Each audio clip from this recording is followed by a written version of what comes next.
Another day in a frontline city, as a patient is brought in by his relatives. This hospital is the only one of its kind to deal with such serious injuries. There are also those victims of everyday accidents here, like those falling from trees and rooftops. But doctors are seeing an ever-increasing number of war victims. Beyond that, the Institute also helps with vocational training so that when these patients go back to mainstream society, they can earn a living.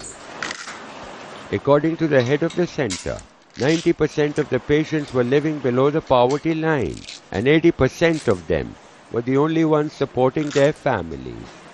Even though this Paraplegic Centre in the city of Peshawar is the only facility of its kind in the country dealing with spinal cord injuries and accident victims, it has seen a rise in the number of cases from bomb blasts and even bullet wound injuries because of the ongoing conflict. That, of course, has put a severe strain on meager resources, and the hospital needs help. In the rest of the world, when it comes to spinal cord injuries, road traffic accident is the number one cause, the leading cause.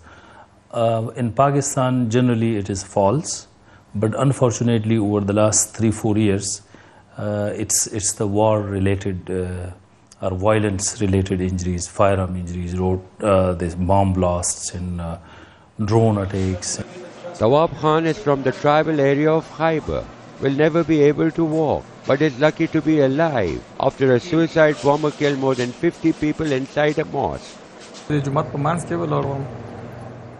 was Friday prayers and I was in the middle of the mosque. I remember a loud blast and then I saw dead bodies around me. I tried to move but did not feel my legs and then I started to crawl.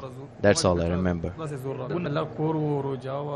Tawab Khan is optimistic and says before he came here, he had no life in his legs, but now feels a burning sensation there. He knows the treatment will take time. Once destined to their beds and ostracized by their community, these men now have a chance to be more independent. But everyone here knows this is no ordinary battle, and the recovery from such grievous injuries is a slow and steady process. Kamal, Hyder, Al Jazeera, Peshawar.